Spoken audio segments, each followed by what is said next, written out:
আমার ধারণা ডক্টর জাকির নায়েক শ্লোক নিয়ে খেলা করছেন।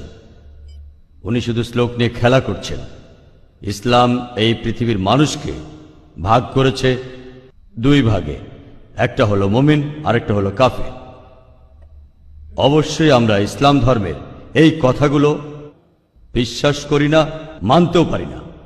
তাই ইসলাম ধর্ম যেভাবে আমাদের উপর সর্বজনীন ভ্রাতৃত্বকে চাপিয়ে দিচ্ছে, সেটা আসলে কখনোই সম্ভব না। ইসলাম মানুষের মধ্যে শুধু বিভেদ তৈরি করে। তাদের মধ্যেও আছে শিয়া, সুন্নি, এছাড়াও ইসলামে আরো 70টা গোত্র আছে। হ্যাঁ, আমি আমার প্রশ্ন করছি, সমস্যা ইসলাম এটা দিতে পারবে না। পৃথিবীতে একমাত্র হিন্দু ধর্মই আমাদের সর্বজনীন ভ্রাতৃত্ব উপহার দিতে পারবে।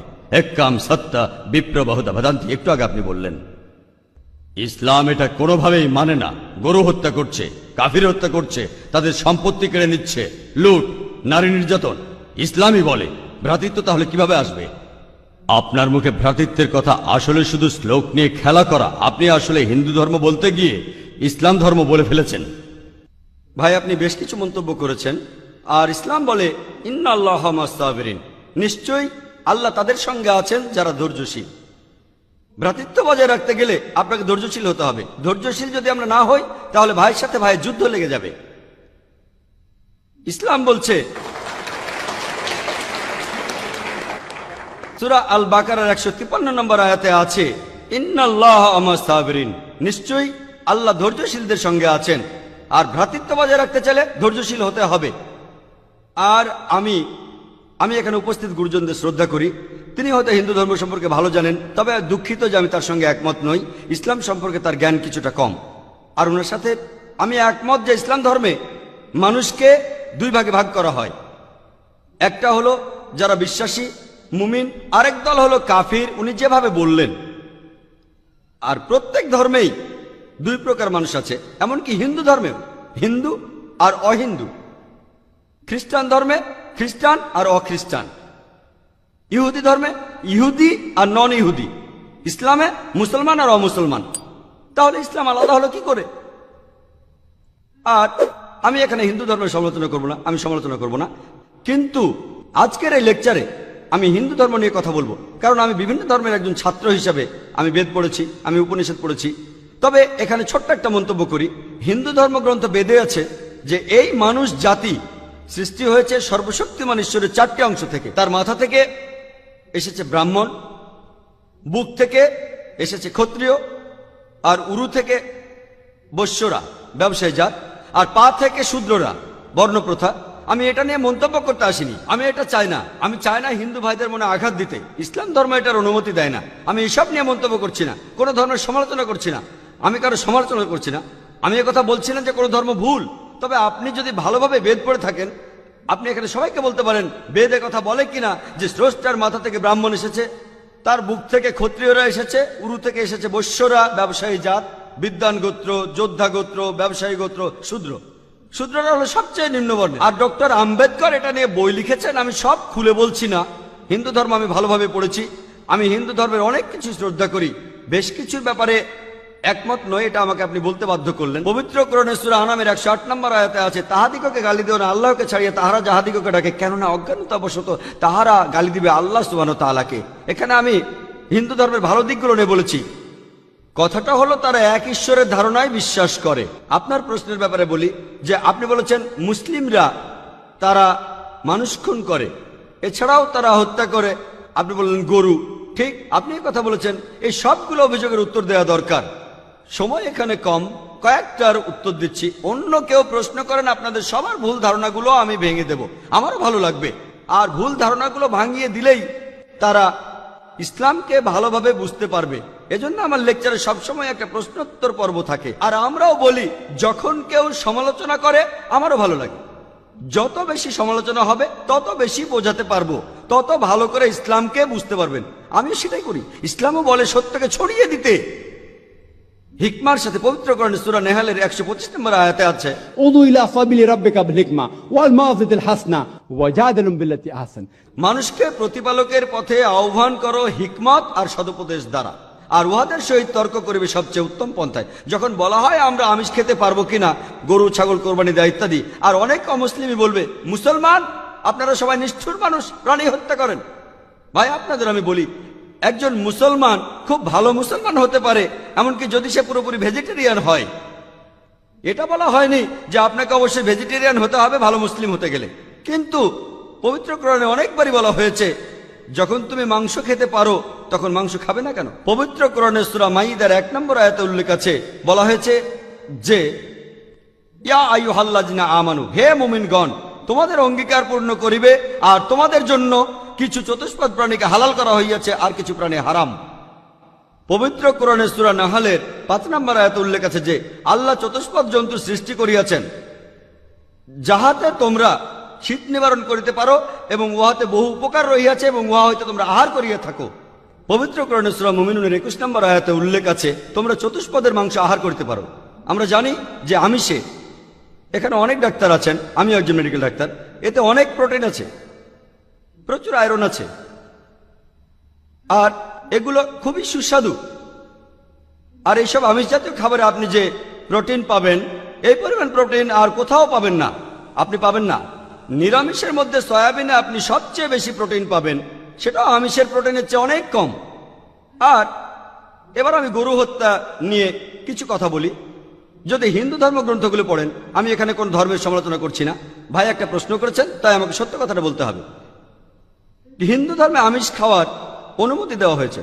হিন্দু ধর্মগ্রন্থে দেখবেন সাধু সন্তরা আমিষ জাতীয় খাদ্য খায়, এমনকি গরুর মাংস। পরবর্তীতে অন্যান্য বেশ কিছু ধর্মের প্রভাবে, যেমন ধরুন জৈন ধর্ম ইত্যাদি, মানুষের উপর অহিংসার দর্শনের প্রভাব এসে পড়ল, তারা প্রাণী হত্যা বাদ দিল, তারা এই দর্শনটাকে তাদের জীবনধারায় যোগ করলো। তবে ইসলাম ধর্ম প্রাণীদের অধিকারের কথা বলে থাকে। শুধু প্রাণীদের অধিকার নিয়ে আমি একটা লেকচার দিতে পারি। পবিত্র কোরআনে আছে পশুর উপর বেশি বোঝা চাপিও না, তাদের প্রতি সদয় হও, তাদের খাদ্য দাও, কিন্তু প্রয়োজনে তোমরা তাদের মাংসও খাইতে পারো। আর যদি আপনি অন্যান্য ধর্মগুলো ভালোভাবে দেখেন, অনেকে আমিষ খেতে বারণ করেছে। এই দর্শনের ভিত্তিটা হলো এই যে আপনি প্রাণী হত্যা করবেন না, কারণ তাদের জীবন আছে, সে কারণে আমিষ খাওয়াটা অন্যায়। আমি এর সাথে একমত। যদি কোনো মানুষ এই পৃথিবীতে মানুষ হত্যা না করে থাকে, সেখানে আমিই থাকবো সবার উপরে। সর্বজনীন ভ্রাতৃত্ব হিন্দু ধর্মে আছে যে সব প্রাণী আপনার ভাই। প্রত্যেক প্রাণী হোক সে সাপ, পাখি অথবা পতঙ্গ। আমি আপনাদের একটা প্রশ্ন করছি যে কোন মানুষটা হাজার হাজার ভাইকে না মেরেও 5 মিনিটের জন্য বেঁচে থাকতে পারে? এখানে যারা মেডিকেল সায়েন্স পড়েছেন তারা ভালো বুঝতে পারবেন যে আপনারা যখন নিঃশ্বাস নেন তখন আপনার শরীরে প্রচুর ময়লা জীবাণু ঢুকে, সেগুলোকে মেরে ফেলেন। তার অর্থ এই ধর্মে বাঁচার জন্য আপনার ভাইদের আপনি মেরে ফেলছেন। ইসলামের সর্বজনীন ভ্রাতৃত্ব বলে মানুষ জাতির প্রত্যেকেই আপনার ভাই। বিশ্বাসের ভ্রাতৃত্বে প্রত্যেক মুসলমানই ভাই ভাই, প্রত্যেক প্রাণীই আমার ভাই নয়। তবে অন্য প্রাণীদের রক্ষা করতে হবে, তাদের ক্ষতি করবেন না, বিনা কারণে তাদের অত্যাচার করবেন না, তবে প্রয়োজন হলে সেগুলোর মাংস খেতে পারেন। ইসলামের সর্বজনীন ভ্রাতৃত্ব বলে মানুষ জাতির প্রত্যেকেই আপনার ভাই। বিশ্বাসের ভ্রাতৃত্বে প্রত্যেক মুসলমানই ভাই ভাই, প্রত্যেক প্রাণীই আমার ভাই নয়। তবে অন্য প্রাণীদের রক্ষা করতে হবে, তাদের ক্ষতি করবেন না, বিনা কারণে তাদের অত্যাচার করবেন না, তবে প্রয়োজন হলে সেগুলোর মাংস খেতে পারেন। তাই যে দর্শন বলে আমিষ খাবার খাওয়া অন্যায়, কারণ এখানে আপনি প্রাণী হত্যা করছেন, বিজ্ঞান প্রমাণ করেছে, এমনকি গাছপালারও জীবন আছে, আপনারা জানেন। তাই এ কথা এখানে খাটছে না যে প্রাণী হত্যা করা অন্যায়। তাই এখন তারা যুক্তিটা পাল্টে বলল যে আচ্ছা গাছেরও জীবন আছে, তবে তারা ব্যথা অনুভব করে না, তাই গাছ হত্যার চেয়ে প্রাণী হত্যা অনেক বড় অপরাধ।